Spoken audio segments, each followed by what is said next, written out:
How many of you have been to Cliff Cave Park? Quite a few. That's good. That's good. I go there quite often because I like to ride my bicycle around the 5-mile trail down at the bottom of the, before you get to the river, go down Cliff Cave Road. For those of you who don't know how to go there, if you get on Bob Gardner Road, bumps up against Telegraph Road, and on the other side of Telegraph Road it becomes Cliff Cave Road. And you travel along there and going down a pretty steep hill, and you'll get down to the parking lot where I often ride my bicycle. And Matt's on the back. It's pretty heavy with him back there, but anyway, it's good for your, picks up your heart and your lungs. The cave is a very interesting place itself. When you come down the road to Cliff Cave Road, you go down this steep hill there, and about a quarter of a mile back in the woods is Cliff Cave. You'd never know it's there.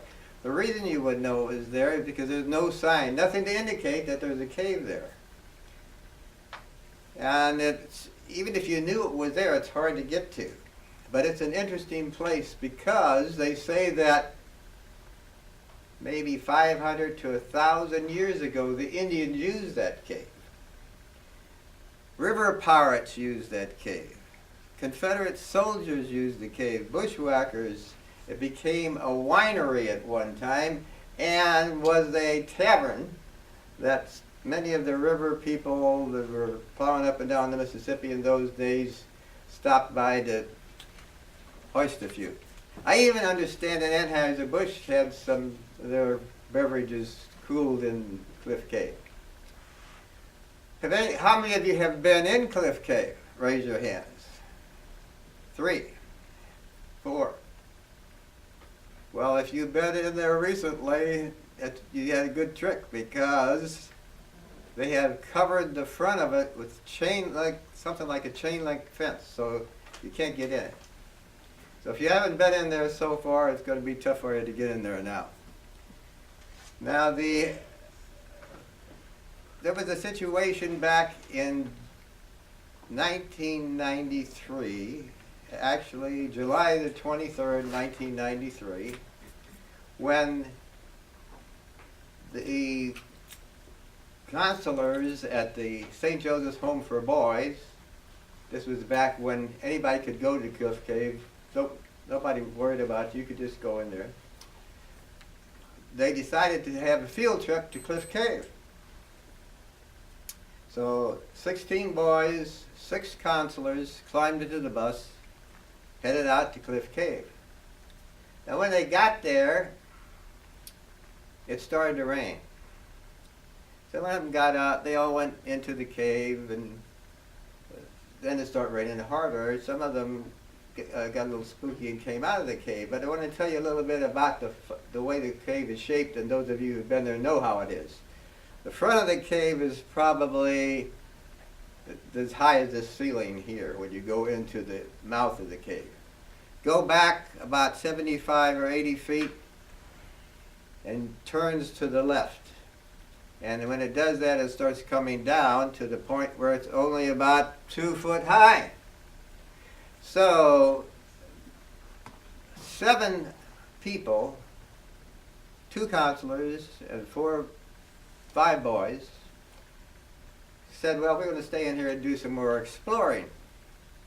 Well, in the meantime, what happened, they had a tremendous thunderstorm. I mean, a tremendous thunderstorm. And Cliff Cave, those of you who've been there know it's got a spring that runs through it.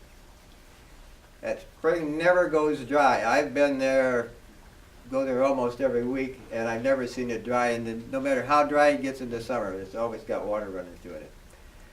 A lot of that water is fed through the sinkholes that go into the cave. And in this particular case, lots of water was going into that cave. First, to the point of it being a creek, and then to the point of being a small river. In the meantime, we have these 7 people down on their hands and knees crawling along back into the cave. Well, here comes a rush of water. a tremendous rush of water. All of them went under, and it was a disaster, needless to say. Cliff Cave never received much publicity in the past, but they received some publicity because of this. Because when the counselors saw what was happening, actually 2 of them stayed out, 2 of them were in, they went back to the mouth of the cave and found 3 bodies washing out. 3 of the boys were washing out from the results of this tremendous flood that came out and hit them when they were in this very low area. So they looked around to see if they could find any more, and they said, well, gosh, you know, there's not much we can do. This water is flooding in. We can't see any more bodies, and if we go back in there, they being the fire department and some of the experienced cavers that were around, we'll probably may become one of the fatalities ourselves. So let's call it a night, come back in the morning and see what we can do. So the next morning they came back. In the meantime, two of the boys and 1 of the counselors had drowned. Came back the next morning, and they found another boy, another body, had washed up. They were equipped this time with wetsuits and helmets with lights in them and so on. They went on back further, and they're crawling along in the water, but it was much lower now. And the one said, I think I hear something over there.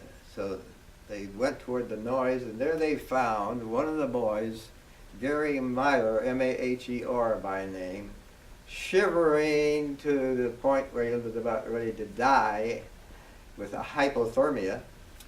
And they wrapped him in blankets, got him up, sent him to the hospital, and he may still be alive today, as far as I know. Then they found another boy who had drowned, and further up into the cave they found Jennifer Method. Now I know the Methods a little bit, Sue and David, but the Tags know much better. And it was a tragedy. 21 years old, Jennifer Method drowned in that cave. A total of 6 people altogether drowned in that cave. And as a result of that, the cave now is closed. Got this big chain link deal in front of it. But I understand that if you really want to go into that cave and add spice to your life, you can get a permit from the county to do that. But I would advise you to go on a day when you don't expect rain. Mr. Toastmaster.